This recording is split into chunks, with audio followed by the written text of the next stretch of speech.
And welcome once again to EWTN's Bookmark. I'm Doug Keck, your host. Our guest author is Father William M. Watson, S.J. The book is True Heart, A Way to Selflessness, and it's Sacred Story Institute published, available through the EWTN Religious Catalog. Always good to see you, Father. Great to be back. People remember that you were on Life on the Rock back in the summer, I believe. Right.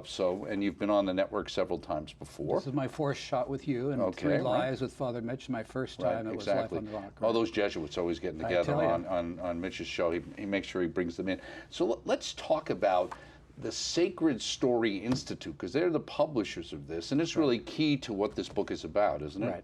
Right. The concept for the Institute came when I was doing my work at Georgetown University in retreats. I realized that I could give people a fantastic retreat, but they would come back into the push and pull of daily life, and everything would disseminate and diffuse. So I rediscovered the Ignatian examination of conscience in 1994 when I was doing my Jesuit tertianship program required before you take final vows. And I realized I had stopped this very critical discipline about 8 years before. So I reincorporated it, and I started building programming around it, and I knew I would eventually do an institute around this very, very potent spiritual discipline of St. Ignatius that takes 15 minutes a day. So the Institute is built around the examen, teaching it in various ways, shapes, and formats to different age groups. It seems to be a very popular approach these days. Not that it not used to be, but it seems to be we have several programs related to it. A lot of people are very interested in it. Why do you think, is there a particular appeal to the people today of this style approach? Well, it's the examen of Ignatius is strategic and it's brief. And brief might be key to it. I think brief is key because it's like a physical exercise program. If I have to spend a half hour in a car, get in a swimming pool, get out, take a shower, and go home, and it's a 3-hour period, I'm not going to do it. Right. But if I can do a 15-minute high-intensity workout and get the same benefit, I'll do that. So it's kind of trying to explain to people the benefit of learning something and doing it regularly in a short form. So what does Seattle's O'Day High School have to do with this? I started, a professor at the high school asked me to come and speak to his key leadership team on discernment. I came, I gave talks about once a month, and we realized in the course of our conversations that there was no materials at all for young adults in evangelization. So that was 4 years ago. So I started, again, like many things I didn't know where it was going to go. It was kind of Holy Spirit inspired. So we started working on a concept for this True Heart, and it's gone through about 5 iterations over 4 years. It's the most complex and labor-intensive project we have ever done. You talk about evangelization, and sometimes it seems in the world we live in today, things like evangelization aren't particularly on the top of most young people's lists of things to be doing. So is this a top-down thing, like some teacher decided these kids need to get a course in evangelization, or is there this sense that young people are yearning for something? Well, I would use, maybe professionals would use the word evangelization. For young adults, you're saying connecting with God. So how can you effectively connect to your true self, your true heart, which is why I called it that, and how can you connect with God, and how can you find a path in life that's going to make you happy? So were you in a sense evangelizing yourself initially first? And we usually think of evangelizing in the sense of going outward, right? Right. Well, that's what I'm doing. Ignatius said, seek first your own salvation before that of others. So I have to be grounded in my own daily prayer relationship. Right. And then I'm creating things to help other people accomplish the same Now, you goal. said you got away from this for a number of years. How did you see the effects of that in your life that led you to realize, gee, I'm missing something? Well, I had a kind of a spiritual slap in the face when I did my 30-day retreat in Northern Ireland for my tertianship program. And I spent, for those of people who know the structure of the exercises, I spent all 4 weeks in week 1, which is on sin. And I considered myself a spiritual professional, but it was God was pulling me into the area where I needed to be converted. And I was going back to Georgetown University after the program, and I became very concerned about how I would kind of hold my soul together in a world that was so intensive, success-oriented. And then very next day in the mail, a pamphlet came on the examination of conscience from an American Jesuit, Joseph Tetlow. And I said, this is what I haven't been doing. So I started to incorporate that discipline into my life twice daily, which is what you're required to do as a Jesuit. And it changed my life, and it changed the whole course of how I approach the apostolic work I do today. Okay. And it eventually built an institute around it. Now, the dedication here is True Heart is dedicated to every young adult who longs for meaning, authenticity, holiness, is committed to timeless truths, and who longs for faithful love and a life that will produce fruit that endures to eternity. Is this a small group or a large group? It seems like you know what I mean, in a sense to say that there's that many young adults who are interested in that now. Well, again, this is an Ignatian focus. St. Ignatius told the first Jesuits, he said, go to the people who know they need help, and they will be the ones who respond to you. And most of the resources that we develop are, I would say, kind of extreme sport in terms of it requires a fairly heavy level of commitment. But I promise pastors that if you can get a very small percentage of your people deeply knowing Christ, then it will transform your entire community. So I'm looking for people who are willing to take the risk. So key people, in a sense, that you start off with, and then out of that you get that ripple effect. And not necessarily the saved. Right, people whose lives may be in crisis who are open to doing something and taking a risk. Now, do you still smoke, or how long did you smoke, and how long were you smoking in your parents' basement? Doug, I started smoking in Boy Scouts, scouting around Zakai. Oh, was that after, right after your second class cooking test or something? Hey, well, we got the fire lit. And it was, you're referencing my preface, and I decided to kind of write the reality of how the Holy Spirit strikes. So I was watching Johnny Carson, late night TV, March of my senior year in high school. And during an ad break, I was smoking up the chimney because my mom had a nose like a hawk, and I wasn't supposed to be smoking.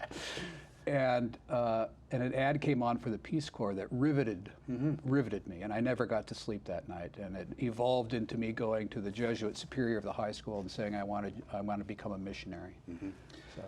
So what was it about? Sometimes people would say today, they say, well, the Peace Corps, and in a sense, you know, what's the difference between being a missionary social worker and joining the Peace Corps and being a social worker? Isn't it kind of the same thing?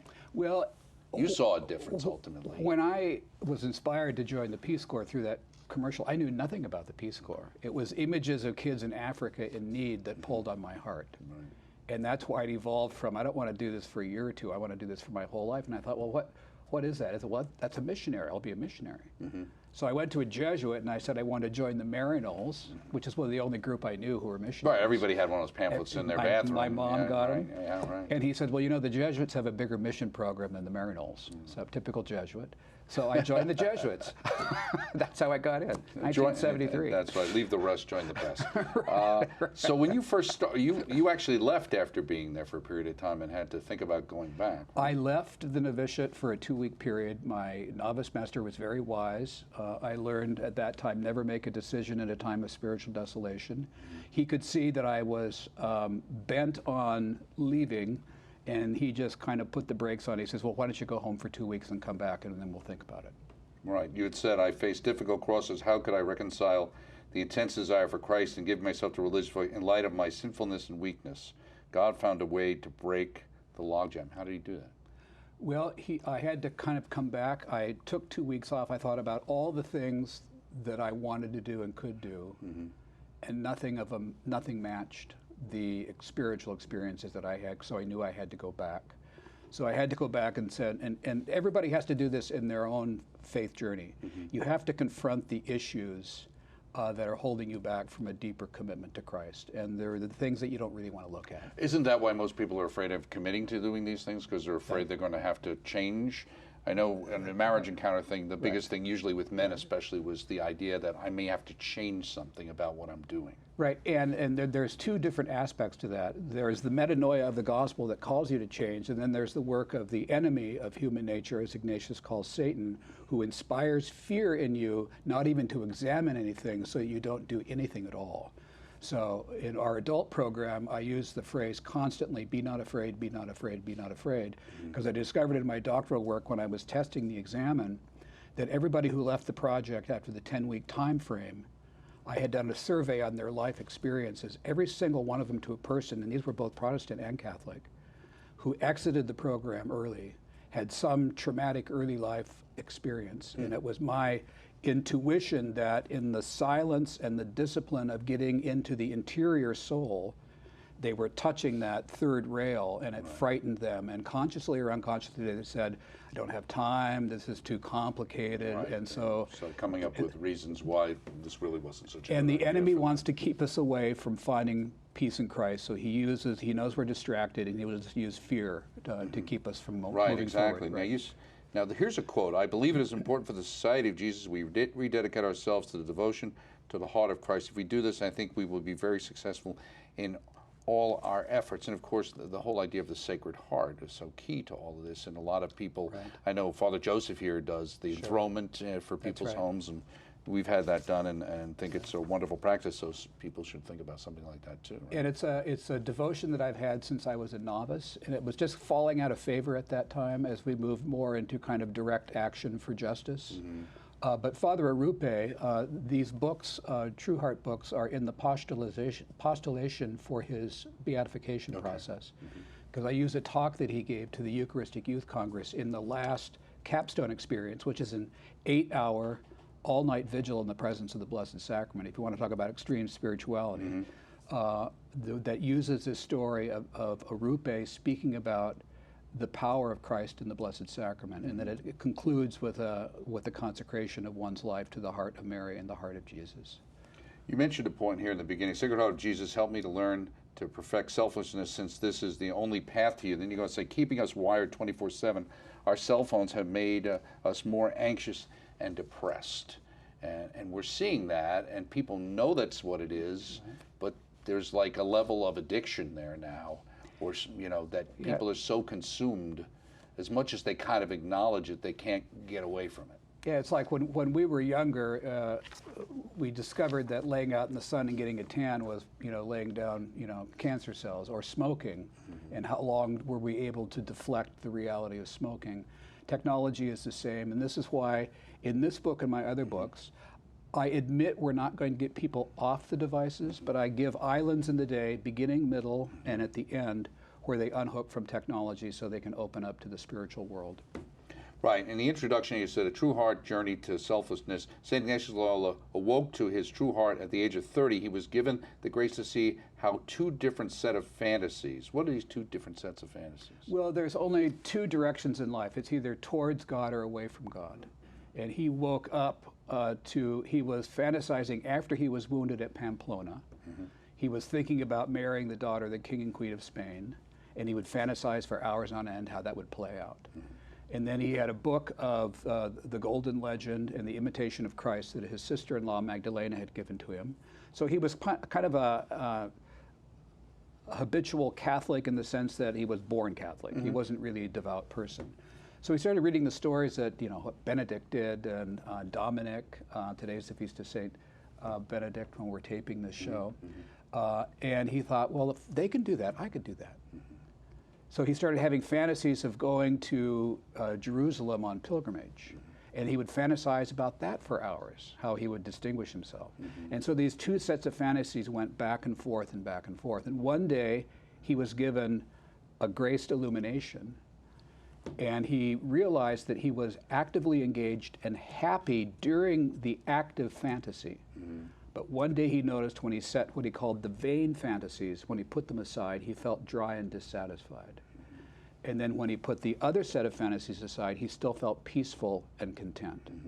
And so that's when he knew that the holy or selfless fantasies were the authentic ones, and he started pursuing that life direction that very day.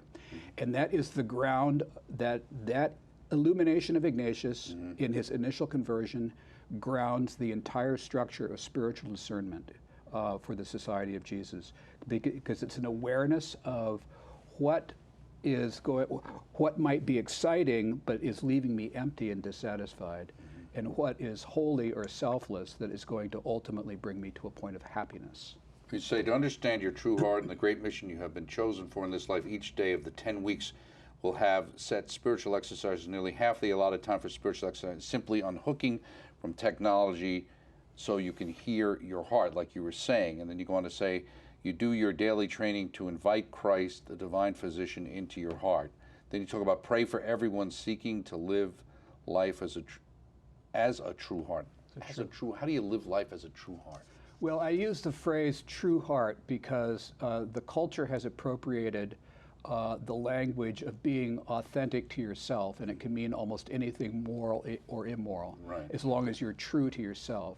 So I am reappropriating that language in an authentic Christian way, that there really is only one path to your true heart, and it's a path to selflessness. And so I'm using the language the culture is using and reframing it so they get pulled into their life in a different way. You also say then you go on to thank God that you've been invited to participate with Christ in his great work of reconciliation. You commit to daily training in order to realize your goal of being a person who's joyful and also be a leader who helps others find their way. So has your experience been as that people have gone through this, there are some who go on and it's good for them, but they don't become leaders, and others seem to become leaders? No, we created it would take us probably 2 hours for me to explain how this particular book in its final shape got here. Right. But we started with high school faculty doing our 40-week program, getting insights how to apply it to young adults. Mm-hmm. Which is really who you targeted this. That's right. Originally it was going to be high schools, but now I see young adult anywhere from sophomore in high school to the age of 30. Mm-hmm. People who haven't really settled in on a life direction yet. Which is just a shift in our culture. Exactly. Right, exactly. Right. So this program, this 10-week program, could be used by Newman Centers, could be used by high school, could be used by parish youth and young adult programs. It's a 10-week framework. It's fairly short. Mm-hmm. It provides multiple different types of exercises, gospel reflection exercises, exercises to understand who you are. It ends in weeks after they've done all this work on their interior self and their life. It ends in weeks 9 and 10 where they have to basically write a biography or obituary, mm-hmm. looking at what they've discovered. And the first one is writing about their life as if they gave themselves over to a life of selfishness. Mm-hmm. And then the last one is looking at their life, who would they have become if they had activated their most selfless characteristics. Well, that's why there are very few who realize what God would make of them if they abandon themselves entirely to his hands and let themselves be formed by his grace. And that's what St. Ignatius said. Now, you talk about 3 periods, 3 prayers, 3 exercises. Right. Well, that's the structure for each day. I wanted to kind of make it very simple, that they were going to be doing 3, 3, and 3, and then I explain what those are in the exercises there. We also have other exercises on our website that are supplementing this. Now, you go day 1, day 2, etc. through the weeks. You mentioned in day 4, by our contemporary measures, Ignatius' family was dysfunctional. Was Ignatius a possible candidate for sainthood? It did not look promising, but God does not judge by human standards. Why'd you mention that his family was dysfunctional? Is that so we can relate to him better? Or? Well, it's, I just want people to know that phrase had probably been used on EWTN shows 1,000 times. That every saint has a past and every sinner has a future. Right. So people can look at their lives and think that I'm not holy, I'm not going to try to be holier than the church. I want people to realize, and I have discovered in giving Ignatius' story, when they see it, people who have great desires, who see their lives may have problems, gain great hope from his story. Mm-hmm. And so that's why I say it. And right. he came from his father was an adulterer. Mm-hmm. His brother was a diocesan priest who had about 3 to 5 illegitimate children. Mm-hmm. Ignatius nearly killed somebody out of a bloodlust, anger. So he had a lot of issues. Right. So interesting. And you talk about hearing the voice of conscience. How does one know when they're hearing the voice of conscience? Well, it goes back to that initial story that I told you about Ignatius waking up. Mm-hmm. On conscience, you could say true heart. So the vain fantasy about becoming famous and marrying the daughter of the King and Queen of Spain, or the holy fantasy of doing what the saints did and going on pilgrimage to Jerusalem and imitating the life of Christ. Mm-hmm. So his conscience told him by the contentment and peace he felt that was authentic. So that was his true, that was the voice of God speaking in his soul. Yes, go in this direction. This is the right direction. So if I'm going through this, how do I sense that in my particular life? Well, you would pay attention to, as you're actively fantasizing about different choices, small and large, mm-hmm. and you get to a point of contemplative quiet or rest, and you think, well, how do I feel after having thought about that? Do I feel empty and dissatisfied, or do I find myself still peaceful and hopeful? I just had a young woman who interviewed for a job at our institute, and she wanted a day to think about it. And she called me the next day and she said, I said, have you finished your discernment? And she said, yes. I said, well, what is it? She says, well, she said, after thinking about it and talking with all of my different trusted advisors, she said, I feel very, very peaceful. I said, that's a very good sign. That's a good sign. Yeah. Now, week 5, day 1, you get into talking about a series of exercises. You'll pay attention to your vices: pride, gluttony, lust, sloth, envy, avarice, and anger. They're sometimes called the capital sins because, I guess the Latin word for head, because they are root habits or vices that lead to our problems of self-centeredness. All of us are subject to vices and have the ability to hook mildly, moderately, or strongly. So, and you go through them one by one. Do people usually find that they hit on one more than the other? And do they tend to vary, or did you tend to find that a lot of people today are hung up on one or a particular one of the 7 deadly it's sins? unique to each person in terms of which ones may be a greater problem and which are not. So for one person, pride might not be an issue, but gluttony might be. Or another for lust, but not envy. So it has to do with how your life was shaped and how grace and sin shaped your early life and the things that you became attracted to. So it's unique. That's why I call it Sacred Story, because it's a story of your life and how grace and evil have been working on you. And it's a process of waking up and understanding the two forces that have been at play on you and how they're working to each gain you for eternity, because two sides want you for eternity. And in a section here, it's actually on page 134, you have something called visible sins, core sins, and original sins. Could you explain what those are? Yes, I can. I would say visible sins are the things that they're very clear to you. And I use the image of a tree with fruit. So you come to me for confession, you're saying, I did this, Father, I did this, Father, and I also did this and did this. And I might say, well, these are the things that are most visible, maybe the most difficult for you to admit, but have you thought about how the issue of anger may be undergirding these things, which may be the hidden thing that's not visible to you? Okay. And it's the anger that can maybe be propelling and it's almost a kind of a spiritual energy that's pushing you to do other things. To act out in a certain way. To act out in a certain way. And many people do not have the interiority to feel what's happening at a deeper level. So the process here is to get people to take enough time, young adults to take enough time to start looking at things. And my conviction is, that they're going to come to the point where they realize that the church is not telling them to do things that are going to make them unhappy, or that Jesus is not telling them to do things that are unhappy. They're going to discover what is true about their heart, and they're going to find a way to happiness and peace. Well, you deal with people all the time. One of the things that I always find interesting on one level is it seems clear that when you're trying to get in shape or you're trying to lose weight, there are certain things you should eat and things you shouldn't eat, the amount of exercise you do. And it's not the easiest thing to do. You have to suffer, you have to get into a schedule, you have to give certain things up to achieve that. But it seems like when it comes to the spiritual life, the same people who have no problem doing that in their normal secular life find this to be an incredible encroachment on their freedom. And they're usually out of touch, and I'll use this example. I'll use a sports example. I used to run every day when I was a younger person. I can't do it now because of a peculiarity in the way my foot works. But I got in incredibly good shape. And I would go out for a run in the morning, first thing I did. And I was very in tune with my body. I could feel all the muscles, you just have a sense you're in your body, if you will. If I got hurt or something and I stopped exercising, running for a week, and I started again, it was kind of very difficult. So the longer you're away from a discipline, you don't necessarily feel that you're out of shape until you start exercising again. And it's even 10 times truer for the spiritual life. So if you've never disciplined yourself to look at who you are, you think you're just fine. In fact, I'll go back to our doctoral research when I was doing my work at Catholic University, examining Ignatius's method. The people who grew the least over the 10 weeks that I was examining felt the most self-satisfied, self-righteous.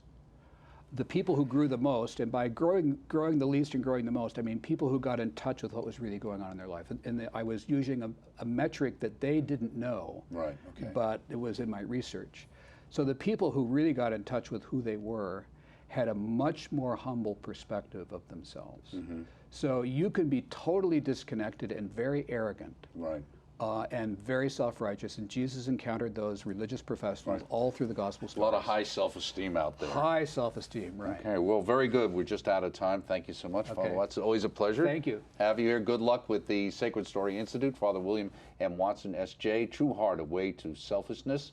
And, of course, it's available through our EWTN religious catalog, EWTNRC.com, place to check it out. Join us next time right here on EWTN's Bookmark. Thanks.